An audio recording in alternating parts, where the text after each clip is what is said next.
dear students, today we'll complete materials, metal and non-metals, lecture number 3rd. In this lecture, we'll complete some important topics like corrosion and extraction of metals. तो इस समय हमारी जो series चल रही है foundation chemistry classes of class 8, तो इसमें हम सभी टॉपिक्स को वन बाय वन कवर कर रहे हैं। जो स्टूडेंट कंपटीशन की कोचिंग के लिए ऑनलाइन प्रिपरेशन कर रहे हैं फॉर एनटीएससी एग्जामिनेशन, उनके लिए ये वीडियो बहुत ज़्यादा इम्पोर्टेंट है। तो बने रहिए मेरे साथ, देखते हैं आज का वीडियो।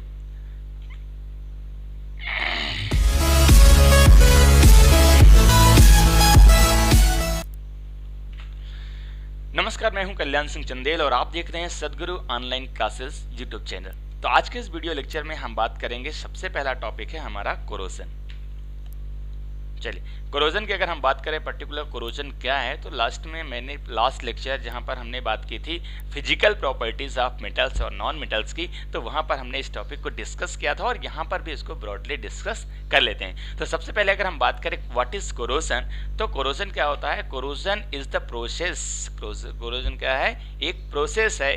किस चीज का प्रोसेस है? Slowly eating away of metals due to the attack of atmospheric gases and water on the surface metal. यानी किसी भी मेटल के सरफेस पर जब atmospheric gases like oxygen gas, carbon dioxide gas, copper sulphide gas और साथ साथ moisture यानी H2O पार्टिकल के साथ या फिर एसिड के साथ रिएक्ट करता है, और रिएक्ट करने के बाद उस मेटल का जो आउटर सरफेस है वो स्लोली ईटिंग यानी करोड़ हो जाता है, खराब हो जाता है, नष्ट हो जाता है। तो इस प्रोसेस को हम क्या बोलते हैं? कोरोजन। तो corrosion is the process of slowly eating away of metal due to attack of atmospheric gases and water on the surface metal is called corrosion.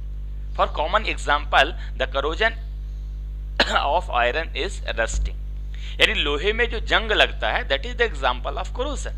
क्योंकि लोहे को अगर हम खुले में कहीं पर भी रख देते हैं तो आप ऑब्जर्व करेंगे कि कुछ समय के बाद उसके ऊपर एक ब्राउन कलर की एक लेयर चढ़ जाती है। वो लेयर किसकी वजह से होती है? एयर में available moistures, gases, acidic substance उसके साथ रिएक्ट करते हैं और उसका आउटर सरफेस को कन्वर्ट कर देते हैं उसके ऑक्साइड में, सल्फाइड में, फॉस्फेट में, नाइट्रेट में, किसी भी चीज में कन्वर्ट कर देते हैं, यानी नष्ट कर देते हैं।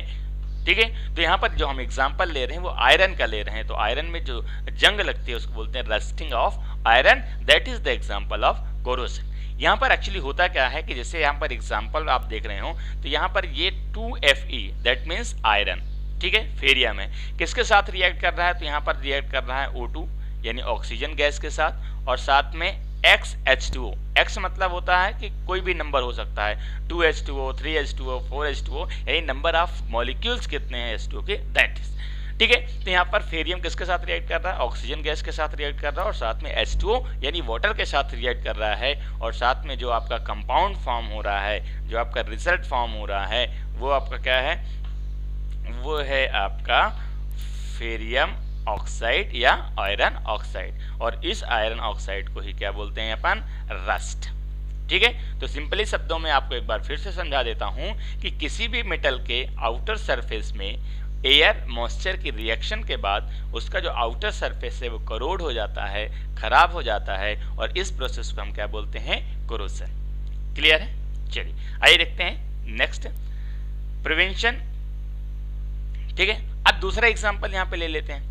दूसरा एग्जांपल क्या है कि व्हेन अ कॉपर वेसल, ठीक है, अगर कॉपर का कोई बर्तन खुले में expose to moisture and air long, काफी समय तक एयर या मॉइस्चर के संपर्क में रहता है, तो इट्स कन्वर्टेड, ये कन्वर्ट हो जाता है इन ए डल ग्रीन कोटिंग। ठीक है, तो उसका कलर चेंज हो जाता है, उसमें डल ग्रीन कोटिंग आ जाती है, and the green material is a mixture of copper hydroxide यानी CuOH का whole twice and copper carbonate CuCO3। मतलब ये कि कॉपर वेसल का, कॉपर का कोई भी बर्तन यदि हम खुले में रख देंगे, मॉइस्चर और एयर के कांटेक्ट में रहेगा, तो उसका जो आउटर सरफेस है वो धीरे धीरे उसका कलर चेंज हो जाएगा, वो ग्रीनिश कलर में चेंज हो जाता है। क्यों? क्योंकि उसका आउटर सरफेस कन्वर्ट हो जाता है कॉपर हाइड्रोक्साइड में या फिर कॉपर कार्बोनेट में। नीचे यहाँ पर रिएक्शन दी हुई है, रिएक्शन देख लेते हैं। जैसे यहाँ पर हमारे पास है 2Cu मतलब कॉपर मेटल है, किसके साथ रिएक्शन कर रहा है? H2O के साथ, वाटर मॉलिक्यूल के साथ, CO2 के साथ, कार्बन डाइऑक्साइड के साथ और साथ में ऑक्सीजन गैस के साथ रिएक्शन कर रहा है। तो जब इनके कांटेक्ट में आता है, इनसे रिएक्ट करता है, तो आपके जो प्रोडक्ट फॉर्म होते हैं वो दो प्रोडक्ट फॉर्म होते हैं। एक आपका होता है कॉपर हाइड्रोक्साइड और दूसरा आपका कॉपर कार्बोनेट। तो ये रिएक्शन होती है आपके किसकी? कोरोजन की। तो सिर्फ हम यहाँ पर कॉपर और आयरन का एग्जांपल लिए तो सिर्फ यहीं पर कोरोजन होता है, ऐसा नहीं है। जितने भी मेटल्स होते हैं सभी में होता है, बस ये डिपेंड करता है उनके रिएक्टिविटी पे, यानी जो हाई रिएक्टिव हैं वो ज़्यादा तेजी से रिएक्ट करते हैं, या जो लेस रिएक्टिव हैं वो बहुत धीरे धीरे रिएक्ट करते हैं। लेकिन कोरोजन का प्रोसेस सब में होता है। क्लियर है? चलिए आइए देख लेते हैं इनको बचाएंगे कैसे। अब हम बात करेंगे मेथड ऑफ प्रिवेंशन, यानी किस तरह से हम कोरोजन के प्रोसेस को रोकेंगे या कोरोजन से मेटल को बचाएंगे। तो rusting of iron can be prevented by avoiding direct contact with air and moisture by using following methods. मतलब कहने का ये है कि कोई भी मेटल है उसमें कोरोजन क्यों होता है? क्योंकि वो डायरेक्ट कांटेक्ट में होता है, किसके? एयर के, मॉइस्चर के कांटेक्ट में होता है, जिसके बाद रिएक्शन होती है और रिएक्शन के बाद उसमें कोरोजन होता है। तो अगर हम उसको डायरेक्ट कंटेंट से हटा दें, यानी जो मेटल का सरफेस इन सारी चीज़ों के कांटेक्ट में आता है उसके डायरेक्ट कांटेक्ट को अगर हम हटा दें तो फिर नहीं होगा, क्योंकि नॉर्मल तौर पे इस प्रोसेस को हम बोलते हैं ऑक्सीडेशन, क्योंकि वो ऑक्सीजन से रिएक्ट करता है। तो जब ऑक्सीडेशन प्रोसेस को ही हम बंद कर देंगे या उसके कांटेक्ट से ऑक्सीजन को हटा देंगे तो हम उसको प्रिवेंट कर सकते हैं। कुछ मेथड्स हैं, आइए उनको डिस्कस कर लेते हैं। सबसे पहला मेथड यहाँ पर है applying grease and oil on the iron articles. कोई भी आयरन का आर्टिकल्स है, आयरन का सामान है, तो उसके ऊपर अगर हम ग्रीसिंग कर दें या ऑयलिंग कर दें तो फिर एयर और मॉइस्चर के डायरेक्ट कंटेंट से हट जाता है, जिससे कोरोजन का प्रोसेस रुक जाता है। सेकेंड आपका है painting surface of iron articles, यानी कोई भी आयरन आर्टिकल्स है उसके सरफेस में पेंट कर देते हैं। हम खुद करते हैं, आपको भी पता होगा, सभी लोग करते हैं। तो पेंट सिर्फ खूबसूरती के लिए नहीं करते हैं, बल्कि उसको कोरोजन से प्रिवेंट करने के लिए भी करते हैं। आपने देखा होगा कि लोहे में अगर कहीं पे जंग लगा होता तो अपन लाख पेंट कर देते हैं ताकि जंग नहीं लगे। That is the process. Next है आपका by galvanization process. Galvanization process क्या होता है अभी हम डिस्कस करने वाले हैं। किसी भी आयरन आर्टिकल्स के ऊपर जिंक की एक लेयर, एक कोटिंग कर देते हैं, that's process is called galvanisation. तो गैल्वेनाइजेशन से भी हम क्या कर सकते हैं? किसी भी मेटल को प्रोटेक्ट कर सकते हैं। और नेक्स्ट एंड लास्ट प्रोसेस है आपका rusting of iron can also be prevented by alloying, यानी लोहे में जंग लगने जो होता है उसको हम एलॉय बना के भी प्रिवेंट कर सकते हैं। थोड़ा सा डिस्कस कर लेते हैं गैल्वेनाइजेशन और एलॉइंग। ठीक है, तो ये 4 प्रोसेस हैं मेथड्स ऑफ प्रिवेंशन। चलिए अब हम देख लेते हैं गैल्वेनाइजेशन एक्चुअली में होता क्या है। तो गैल्वेनाइजेशन क्या होता है? Galvanizing of surface of iron articles by coating the surface of iron with zinc. Zinc का केमिकल फार्मूला क्या होता है? जिंक का केमिकल फार्मूला होता है Zn। ठीक है, तो जिंक की किसी भी आयरन आर्टिकल्स के ऊपर जिंक की एक पतली कोटिंग कर देते हैं तो उसको हम बोलते हैं galvanization. During galvanization iron articles are applied in molten zinc and then, यानी जब हम गैल्वेनाइजेशन करते हैं तो आयरन आर्टिकल्स को क्या कर देते हैं? पिघली हुई जिंक के अंदर डुबो देते हैं, डिप करते हैं। After being taking out the molten zinc the articles are coated, और इसके बाद बाहर निकालते हैं तो जो आपका आयरन का आर्टिकल्स होता है उसके ऊपर जिंक की एक कोटिंग लग जाती है। ठीक है, तो इस प्रोसेस को हम क्या बोलते हैं? गैल्वेनाइजेशन। नेक्स्ट है आपका एलॉय। एलॉय जो है बहुत इंपॉर्टेंट टॉपिक है कह सकते हैं इस चैप्टर का, और इसको हम आगे जो नेक्स्ट चैप्टर हम पढ़ने वाले हैं uses of metals and non metals, वहाँ पर इसको हम बहुत बेहतरीन तरीके से डिस्क्राइब करेंगे। बहुत सारे वहाँ पर एग्जांपल्स लेंगे, जितने भी मेटल्स हैं या उन मेटल्स को किन किन मेटल्स से मिलके बनाया गया है, कौन कौन से मेटल मिलके एलॉय बनाते हैं, या किस किस मेटल का कितना परसेंटेज होता है, वो सारी चीज़ें हम नेक्स्ट लेक्चर में डिस्कस कर लेते हैं। फिलहाल यहाँ देख लेते हैं व्हाट इज एलॉय। तो an alloy is a homogeneous mixture of two और मोर मेटल्स और मेटल्स एंड नॉन मेटल्स, यानी जब एक से अधिक मेटल्स को आपस में मिला दें या एक मेटल्स के अलावा दूसरे नॉन मेटल को मिला दें और मिलाने के बाद एक होमोजीनियस मिक्सचर बन जाए तो उसे हम बोलते हैं एलॉय। होमोजीनियस की बात करें तो होमोजीनियस मिक्सचर का मतलब होता है कि दो कंपोनेंट जब हम आपस में मिला देते हैं तो उनमें कोई भी सेपरेशन बाउंड्री नहीं दिखाई देती है। We can't identify that which one is which. जैसे शुगर और वाटर दोनों को मिक्स करने के बाद जब दोनों आपस में मिक्स हो जाते हैं फिर can you identify which one is sugar which one is water? Not possible. That is called homogeneous mixture. For examples you can से स्टील। स्टील, तो स्टील क्या होता है? Steel is a alloy, not a metal. Steel is a alloy.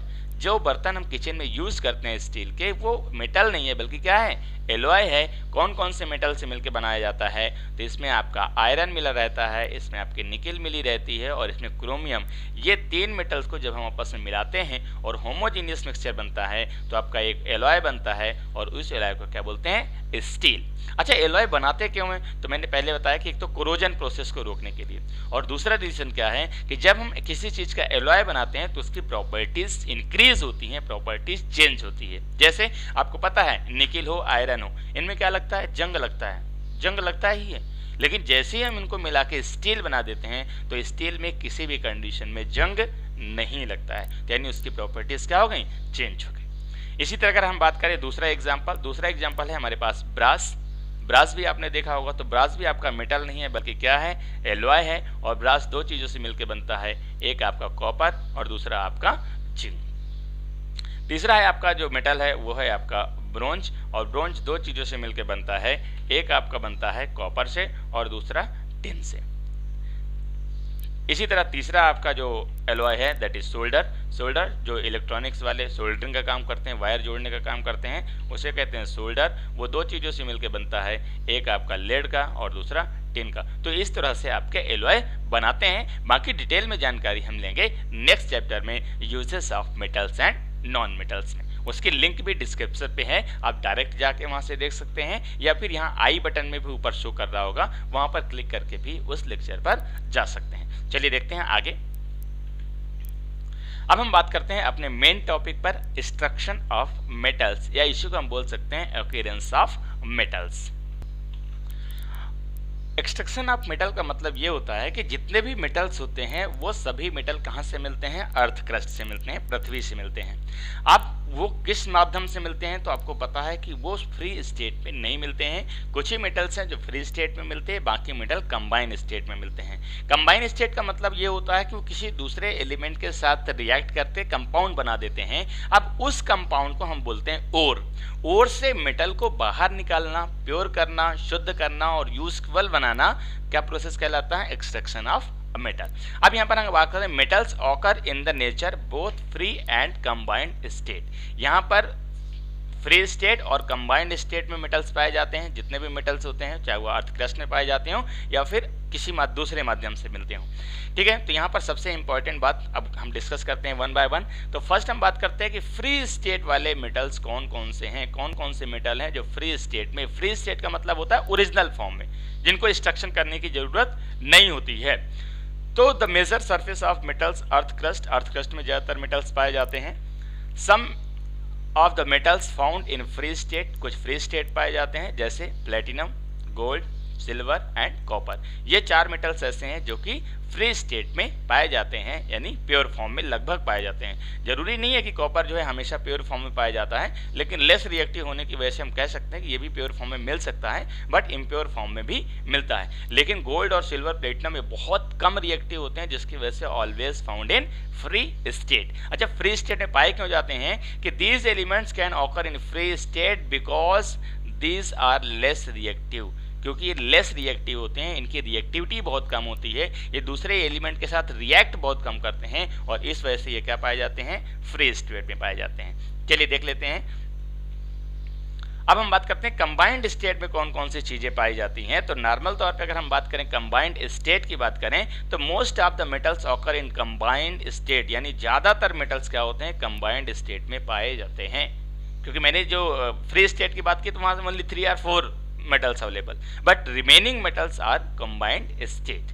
Naturally occurring metals compound are called minerals, और जो nature में इस तरह से कंपाउंड स्टेट में, कंबाइंड स्टेट में मेटल्स पाए जाते हैं उनको हम क्या बोलते हैं, मिनरल्स कहते हैं. If you want to know about minerals, you can say that naturally occurring metallic compounds are called minerals.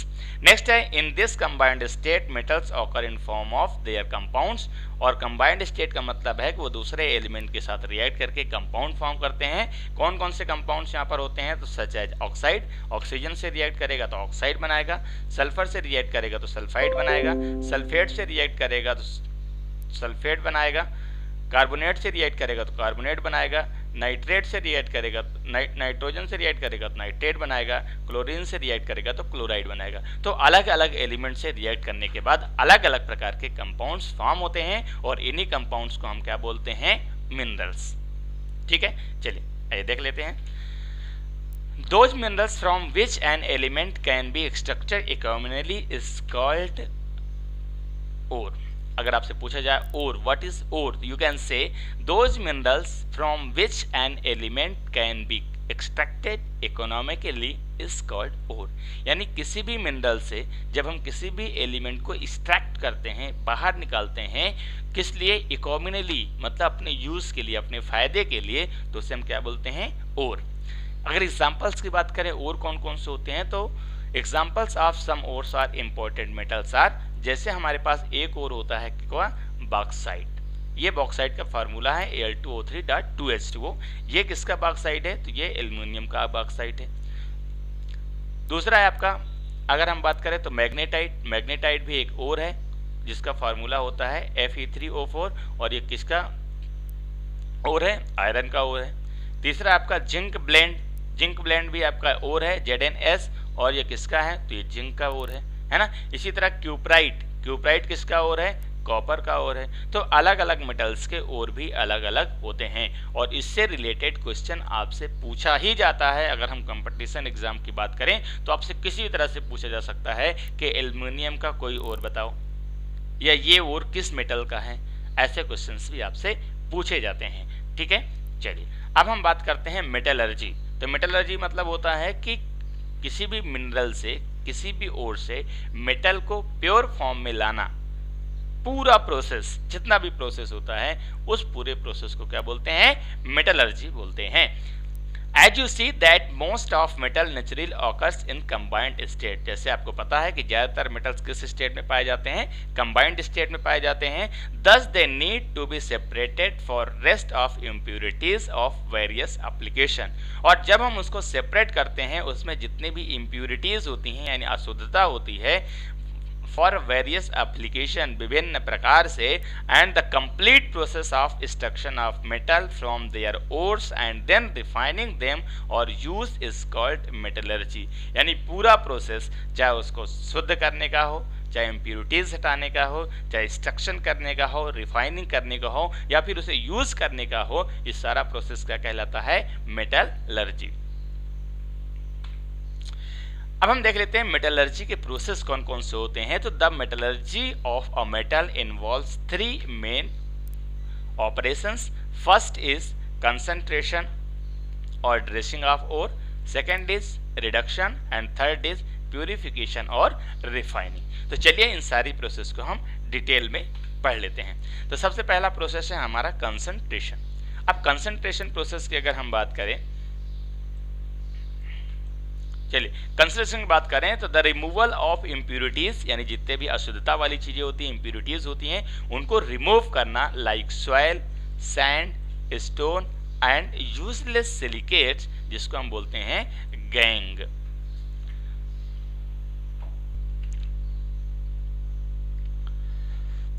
ठीक है, from the ore is known as concentration. Simply मैं आपको बता देता हूं कि कोई भी ओर है, ठीक है, उसमें बहुत सारी इम्प्यूरिटीज हैं, like soil, sand, stones and silicates like gangue. इन सब चीज़ों को ओर से रिमूव करना, क्या कहलाता है, concentration. And it is done by physical as well as chemical method, और इसको हम फिजिकल मेथड से भी कर सकते हैं और केमिकल मेथड से भी कर सकते हैं। कुछ चीजें होती हैं जो फिजिकली रिमूव हो सकती हैं, बट कुछ चीजों के लिए हमें केमिकल मेथड्स का यूज करना पड़ता है। तो चलिए देख लेते हैं कौन कौन से फिजिकल मेथड्स हैं यहाँ पर। फिजिकल मेथड्स की अगर हम बात करें तो फिजिकल मेथड में कौन कौन सी इंप्योरिटीज को हम रिमूव कर सकते हैं। तो this process of concentration of ore is based on the facts that ore and gangue particles are having different densities. Having ore is separated from lighter gangue particles by washing with steam flow of water. यानी अगर हम बात करें कोई भी ओर है उसमें विभिन्न प्रकार के सब्सटेंस मिले हुए हैं, तो उनकी डेंसिटी अलग अलग है, और अगर डेंसिटी अलग अलग है तो इसको हम वॉशिंग के थ्रू यानी वाटर फ्लो के थ्रू जो है इसको रिमूव कर सकते हैं। तो ये हो गया आपका फिजिकल मेथड। तो ऐसे कई सारे फिजिकल मेथड्स हैं जिनके थ्रू इन जितनी भी इम्प्योरिटीज होती हैं उनको हम रिमूव कर सकते हैं। जैसे दूसरा एग्जांपल यहाँ पर लेते हैं, कुछ और ऐसे होते हैं जो मैग्नेटिक मटेरियल्स होते हैं, तो उनको मैग्नेट के थ्रू हम अलग कर सकते हैं। कुछ होते हैं जो फ्लोटेशन के थ्रू अलग हो जाते हैं, ठीक है। तो अलग अलग प्रोसेस फिजिकल मेथड्स में होते हैं जिनके थ्रू हम अलग करते हैं। यहाँ पर सबसे इंपॉर्टेंट है आपके केमिकल मेथड, इसलिए यहाँ पर सबसे ज़्यादा ध्यान देते हैं हम केमिकल मेथड्स पे। यानी ऐसे कौन कौन से केमिकल मेथड हैं जिसके द्वारा हम क्या करते हैं, एक्सट्रैक्शन ऑफ मेटल्स। तो यहाँ पर पहला पॉइंट है आपका कैल्सिनेशन। कैल्सिनेशन एक प्रोसेस होता है, कैल्सिनेशन के थ्रू हम मेटल को एक्सट्रैक्ट करते हैं हीटिंग द कार्बोनेट ओर। यानी जितने भी कार्बोनेट ओर होते हैं, कार्बोनेट एयर का मतलब होता है CO3, ठीक है। जैसे मैं आपको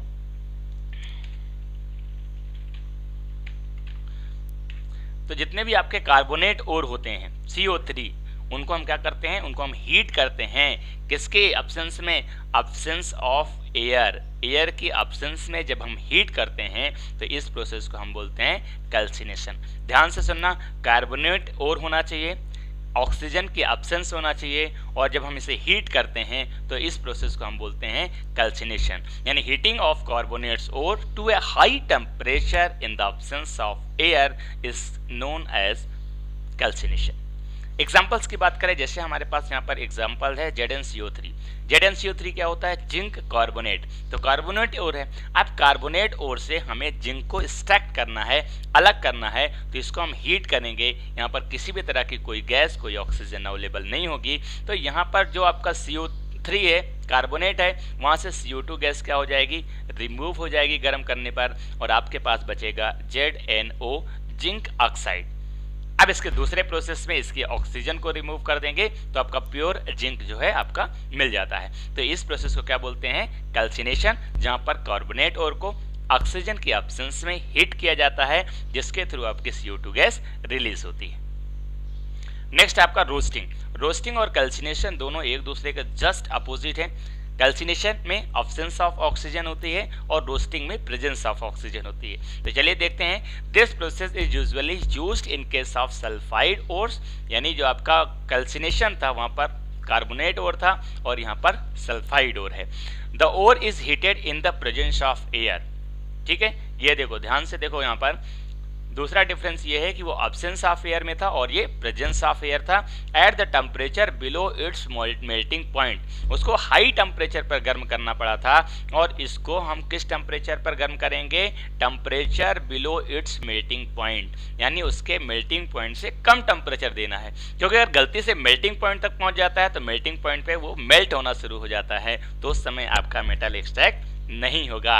and the result is formation of metal oxide and metal sulphate. और जैसे उसमें आपको मेटल ऑक्साइड मिला था वैसे यहाँ पर भी मेटल ऑक्साइड मिलता है। यानी अगर आपसे डिफरेंस पूछ लिया जाए कैल्सिनेशन और रोस्टिंग में, तो आप कह सकते हैं कैल्सिनेशन कार्बोनेट ओर के लिए होता है, रोस्टिंग जो होता है सल्फाइड ओर्स के लिए होता है। कैल्सिनेशन हाई टेम्परेचर दिया जाता है, roasting below low melting point, ठीक है, below it's melting point temperature दिया जाता है।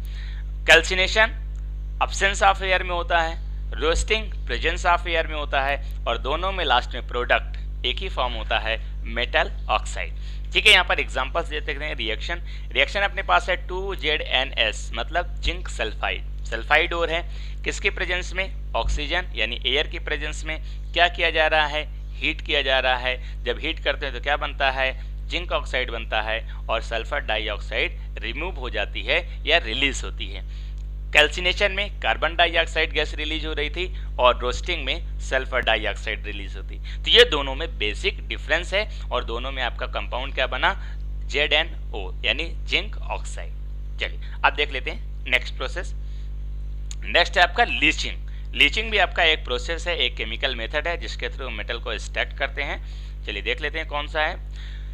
तो it is a chemical method used for the concentration. ये भी एक केमिकल मेथड है जिसका यूज कंसंट्रेशन के लिए किया जाता है। Of the ore in which crude forward ore is allowed to react with suitable reagent. मतलब जो भी आपके पास ओर है उसको हम पाउडर फॉर्म में कन्वर्ट कर लेते हैं और उसके लिए कोई रिएजेंट, कोई केमिकल यूज करते हैं जिसमें वो डिसॉल्व होता है and ore react with added reagent. और वो ओर जो होता है किसके साथ रिएक्ट करता है, जो हम रिएजेंट केमिकल यूज करते हैं for soluble complex while impurities remain dissolve. जबकि जो इम्प्यूरिटीज होती हैं वो अनडिसॉल्व होती हैं और नीचे सेटल डाउन होते हैं। तो इसको हम आसानी से मूव कर सकते हैं। समझ में आ गया कैसे करना है। सीधे जो भी हमारे पास ओर है उसको हम पाउडर फॉर्म में कन्वर्ट कर देंगे।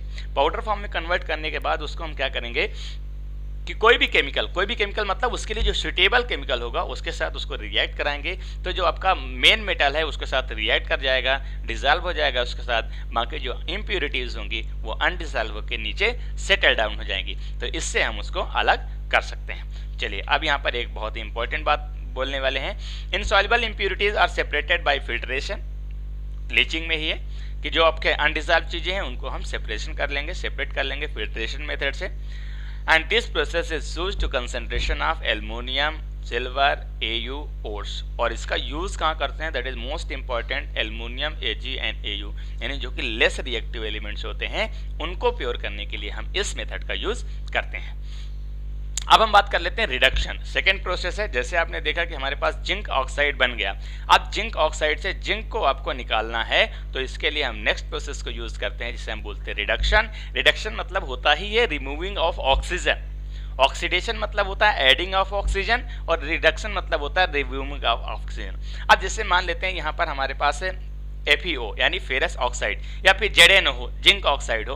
अब इसमें से हमें ऑक्सीजन को रिमूव करना है तो क्या करना होगा, तो इसको सिंपली हम क्या करते हैं, कार्बन की प्रेजेंस में, यहाँ पर कार्बन है आपके पास, कार्बन की प्रेजेंस में इसको हीट करेंगे तो कार्बन ऑक्सीजन के साथ रिएक्ट करेगा और कार्बन ऑक्सीजन से रिएक्ट करने के बाद क्या कंपाउंड बनाएगा, कार्बन मोनोऑक्साइड, और लेके निकल जाएगा और आपका जो Fe है, फेरियम है, आयरन है, वो शुद्ध अवस्था में प्राप्त हो जाता है। ठीक है, या simply you can say the reduction of metal was originally understood to the reaction used to obtain metals from their oxide। यानी किसी भी ऑक्साइड से मेटल को प्राप्त करने का जो प्रोसेस होता है उसको हम क्या बोलते हैं, रिडक्शन बोलते हैं। ठीक है, और ये एग्जांपल आपके सामने है। यहीं पर अगर जिंक ऑक्साइड होता तो भी ऑक्सीजन को कार्बन लेके रिमूव हो जाता और जिंक आपका प्योर फॉर्म में बच जाता। ठीक है, तो इस प्रोसेस को हम बोलते हैं रिडक्शन। चलिए अब हम देख लेते हैं प्यूरिफिकेशन ऑफ और रिफाइनिंग, यानी लास्ट प्रोसेस होता है उसको हम कैसे कंप्लीट करेंगे। थोड़ा सा डिफिकल्ट कह सकते हैं, थोड़ा सा कह सकते हैं कि अच्छा है, समझने लायक टॉपिक है। तो इसमें सबसे इंपॉर्टेंट जो होता है वो होता है इलेक्ट्रोलिटिक रिफाइनिंग या इलेक्ट्रोलिसिस भी से कहते हैं। एक्चुअली इसमें होता क्या है, it is a technique that is used for the extraction and purification of metal and that ore obtained from refining of metals. ठीक है, soluble salt from the same metals is used and electrolyte। यहाँ पर ये point important है, underline कर देता हूँ। क्या होता है कि जब भी हम इलेक्ट्रोलिसिस करते हैं तो उसमें जो इलेक्ट्रोलाइट यूज करते हैं हम उसी मेटल का कोई भी कंपाउंड यूज कर सकते हैं जिस मेटल का हम एक्सट्रैक्शन करने वाले हैं। तो ये प्रश्न आपसे पूछा जा सकता है। नेक्स्ट लाइन कहती है कि When an electric current is passed, pure metals get deposit।